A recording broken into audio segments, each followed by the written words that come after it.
I start cutting, basically I'm gonna pick the hair out first, just to stretch it out. I know I'm gonna be cutting a lot of it off, but I still want to pick it out. That way you're not taking anything down lower than need be.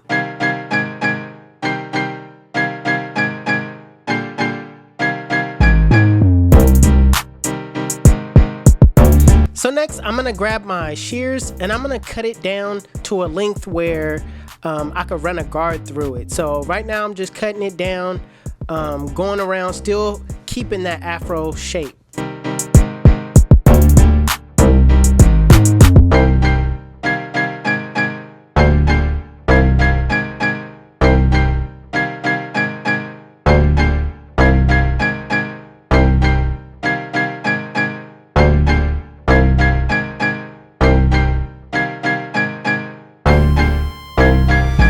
Next, I'm gonna pick the hair out.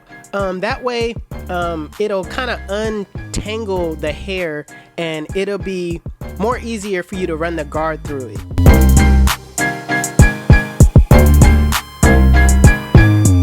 So my client showed me a picture of the length that he wanted. So to be on the safe side, I went ahead and grabbed a 7 guard with the lever closed, and I'm just running through it, trying to judge you know, basically how low this goes. So now that I got a visual on how low this went, I went ahead and grabbed my 5 guard with the lever open, and I'm gonna take it down.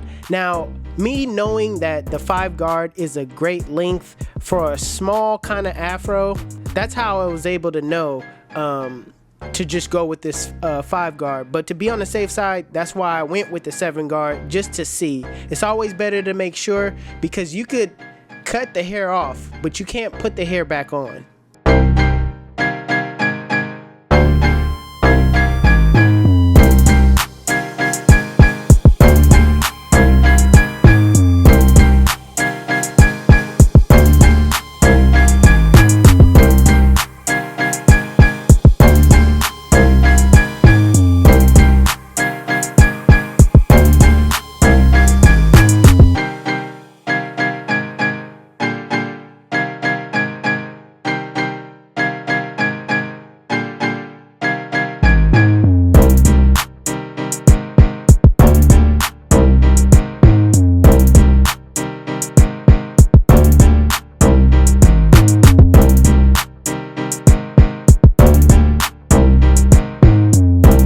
So right now I'm wetting the hair because if you ever notice cutting African American texture, when you cut the hair down, the hair is usually straight.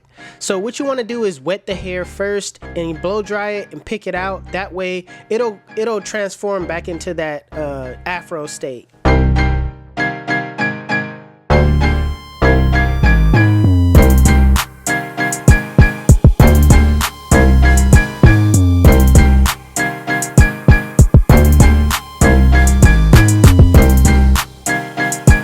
So right now, I'm gonna debulk the sides by using my 1 guard with the lever open and clearing out that area so I could set in my guidelines. So next, I'm gonna set in my bald line using my trimmers. You can use your clippers with the lever closed as well. I just like to make my bald lines more defined.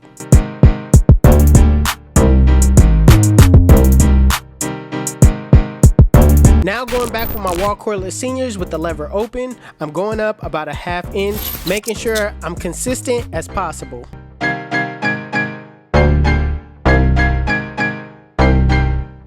Now with the 1 guard open, I'm scooping out, still going up that same width, about a ½ inch.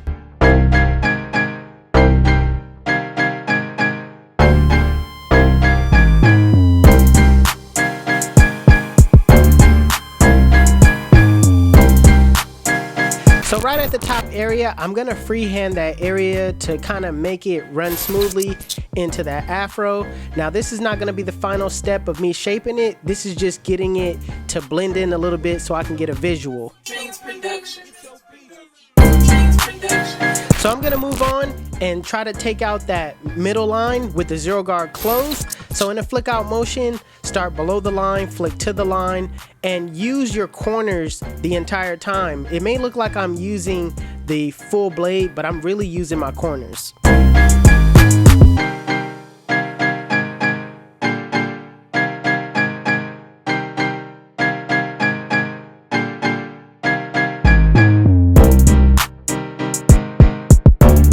Now, same thing with the lever fully closed in a flick out motion. Flick out that bottom line, start below the line, flick to the line, and use your corners.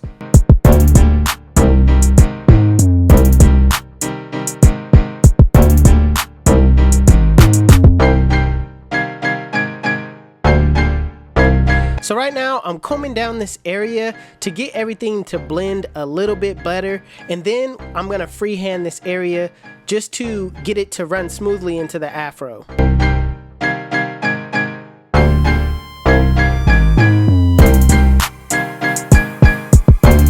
Now I'm gonna do some detailing. Detailing is extremely important. In detailing, what I like to do is I like to look in the mirror. The mirror gives you a different perspective on the blend. It shows you things in different areas where you wouldn't normally see just head on. So make sure you use your corners, debulk those areas. You could even use the mirror and point at those areas that you see bulk, and just use your corners in those areas like I said. So detailing is important. It separates you from just being an average barber to a great barber.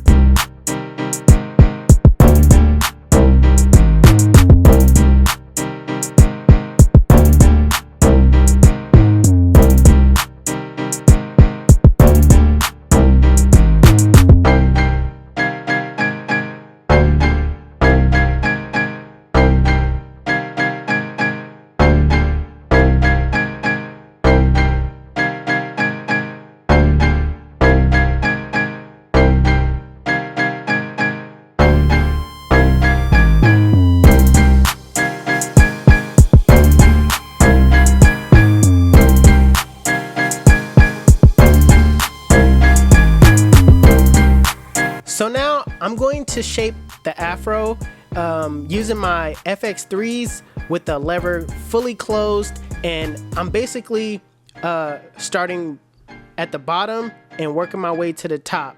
The reason why I'm doing this is because your arm is it gives off a better circular radius if you're just starting below the ear and working all the way to the top. So don't work side to side or just kind of cut from the top. You want to place yourself in the best position to give a good shape up.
a lot of clients asking me how do they curl sponge their hair. So what you want to do is work in small circular motions, and when you're going in that small circular motions, you want to stay consistent and go in that motion throughout the entire head, and don't switch directions. A lot of times you guys switch directions depending on which side you're on, and you're basically just untangling what you're trying to tangle up. So and don't think that you're gonna just do this in 1 minute and that's it. No, spend some time just really going in those small circular motions, and you know, it'll come out looking great.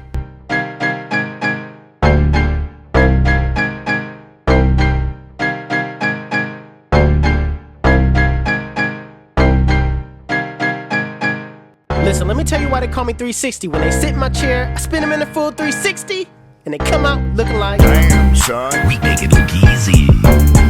YouTube, this is the cut. And if you like it, make sure you give it a thumbs up. If you're new to my channel, please hit that subscribe button. Also, HustleDreamProduction, that's my brother, he does all my beats. His YouTube channel will be linked in the description below. Make sure you guys go give him a follow. Also, if you want to know where you can find any tools that you've seen in this video, links will be in the description below. Otherwise, you guys can follow me on Instagram and TikTok. My TikTok is official360Jeezy and my Instagram is 360Jeezy. But it's your boy 360Jeezy, and I'm out of here.